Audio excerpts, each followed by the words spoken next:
Bonjour. Quelles sont les problématiques liées à la motivation? Je vous propose de faire un petit exercice. Prenez une feuille de papier et essayez de noter le nom de vos collaborateurs. Puis, dans une deuxième colonne, selon vous, ce qui les motive personnellement, et dans une troisième colonne, ce qui les motive professionnellement. Essayez de faire ça à l'instinct. Et dans une quatrième colonne, qu'est-ce que vous avez fait en tant que manager pour motiver cette personne par rapport à un exemple précis? Essayez de voir si ce que vous avez fait a réussi ou pas. Gardez cette feuille et ressortez-la à la fin de la session sur la motivation. Et essayez de changer, d'améliorer ce que vous avez fait par rapport à tout ce que vous avez appris et voir ce que vous pouvez faire de nouveau ou refaire différemment. Quand on parle de motivation, il y a de nombreuses questions qui se posent.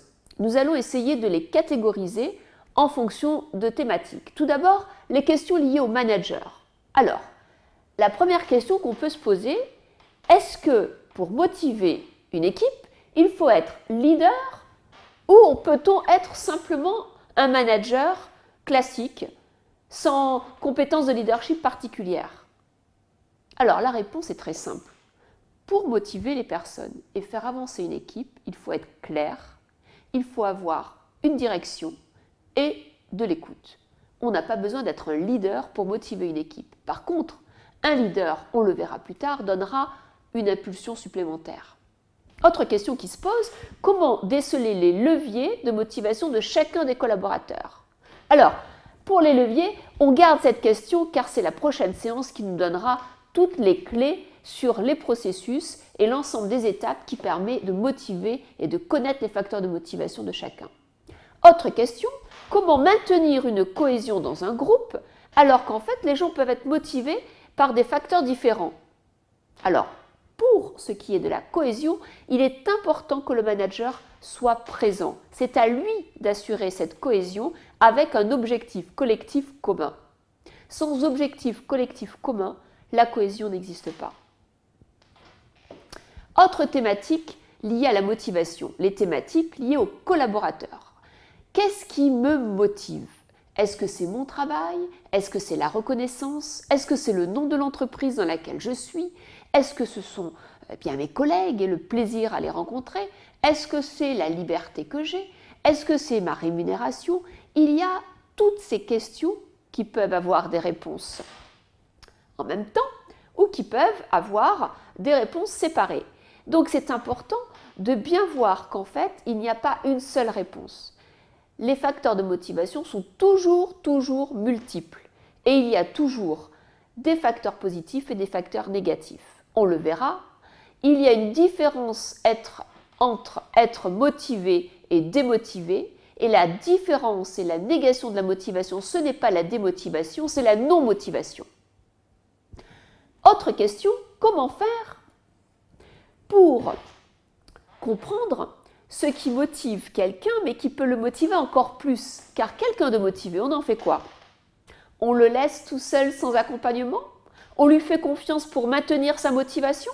Ou au contraire, on essaye de l'encadrer, de lui proposer de nouveaux projets pour qu'il soit encore plus motivé? Car la motivation s'éteint progressivement. Donc il faut toujours savoir entretenir la flamme. Autre thématique de questions sur la motivation, toutes les questions liées à la relation. C'est un auteur, Corinne Samana, qui parlait de New Normal Management. Qu'est-ce qu'elle veut dire? Elle veut dire qu'aujourd'hui, dans les entreprises, c'est la génération X qui est coincée entre ces jeunes qui ont des comportements digitaux, qui ont des comportements collaboratifs et des motivations spécifiques, et les seniors qui ne sont pas encore partis à la retraite. Et donc, cette génération X est celle qui est le plus désengagée. Elle est complètement fatiguée du contrôle et du reporting qu'elle doit faire depuis toutes ces années. Elle voit sa carrière plateau et elle souhaite quelque part un petit peu profiter du système et n'a plus de motivation. Alors comment faire pour motiver cette génération X? Là, de nombreux chercheurs expliquent qu'il y a un gisier de nouveaux modes de management. Il y a de nouvelles façons, de nouvelles pratiques à créer pour que justement les personnes puissent continuer à être motivées au travail, quel que soit leur métier, leur progression de carrière et bien sûr la culture de l'entreprise dans laquelle ils sont. Donc ce qui est important de comprendre, c'est qu'en fait, on peut motiver des personnes en fonction des générations, en fonction des métiers, en fonction des tâches, en fonction des projets. Bref, il y a une mosaïque de façons de motiver les personnes. Autre idée, la confiance est indispensable dans la relation manager-collaborateur pour établir la motivation. Sans confiance, il n'y a pas de motivation possible. Cette confiance, elle se crée. C'est une relation. Elle n'est pas imposée et elle n'est pas subie. C'est un partage et c'est quelque chose qui est unique en fonction du manager et du collaborateur. Il faut donc imaginer pour chacun et pour le groupe comment créer ces situations de confiance. Enfin, dans les problématiques, on l'a vu, est-ce que la rémunération est le premier facteur de motivation ? Nous en avons déjà parlé.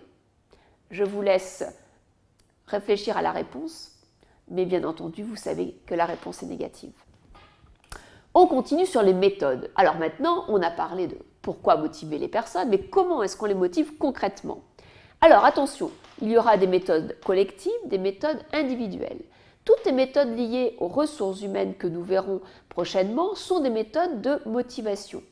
Les méthodes collectives sont des méthodes qui peuvent être parfois avec des outils empruntés aux sportifs ou empruntés à des domaines un peu venant de l'art, venant du spectacle, collaboratifs. Ce qui est important, c'est que la culture de l'entreprise va vous imposer, à vous en tant que manager, certaines méthodes. Par exemple, le projet. Par exemple, des méthodes avec des week-ends sportifs de groupe ou par exemple des actions collectives orientées vers des objectifs spécifiques. Toutes ces méthodes font que vous devez avoir à la fois votre propre style pour motiver, à la fois utiliser les process de l'entreprise et à la fois imaginer, grâce à votre groupe, grâce aux collaborateurs, des idées pour justement avoir une motivation intrinsèque, extrinsèque, collective qui provient du groupe. Les résultats à atteindre sont aussi une source de questionnement. Alors dans les résultats, comment mesurer si les personnes sont motivées ou pas ? Là, l'idée de la mesure de la motivation est une vraie question. La mesure se fait toujours par rapport à un référentiel ou en comparant les uns aux autres. Il ne s'agit pas simplement d'avoir des outils instinctifs. La motivation collective peut être mesurée dans le cadre d'une enquête de satisfaction annuelle réalisée dans l'entreprise. Elle peut être mesurée aussi au niveau individuel en fonction des 360 degrés. Ce sont des entretiens annuels qui sont faits donc, par les collaborateurs. Donc il y a des outils souvent issus des ressources humaines qui vous permettent de mesurer le degré de motivation des collaborateurs. Autre question, comment améliorer cette motivation et cette mesure? Il ne suffit pas de mesurer, il faut toujours essayer de progresser. Très souvent, c'est collectivement, en essayant de débriefer sur les résultats, que l'on peut aller vers des axes d'amélioration et des outils qui sont donc contingents. Enfin, comment valoriser les démarches qui fonctionnent et celles qui ont une valeur ajoutée. Reconnaître, discuter, essayer de partager sur des forums de façon physique et synchrone permet parfois d'aller donc sur des exemples qui peuvent être dupliqués au sein donc d'un groupe ou de l'entreprise. Voilà, donc toutes les questions qui peuvent être posées ont à peu près été traitées, mais maintenant, quelles sont les réponses?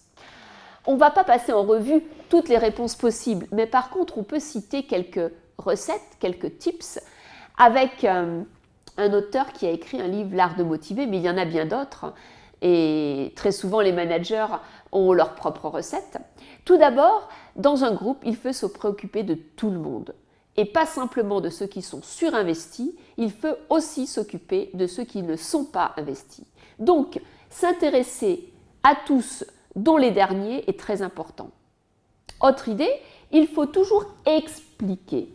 Expliquer. Un manager, c'est comme un prof. Il doit répéter, il doit démontrer, il doit convaincre. Et il faut mieux qu'il axe son argumentation sur les comment faire plutôt que sur ce qui aurait dû être fait et pourquoi ça n'a pas été fait. Enfin, troisième idée, il faut faire attention aux collaborateurs qui veulent trop bien faire, qui sont trop perfectionnistes et qui, à force, usent les autres collaborateurs, usent l'état d'esprit du groupe et usent le manager. Être un professionnel, c'est aussi parfois faire des erreurs. Faire des erreurs, c'est progresser.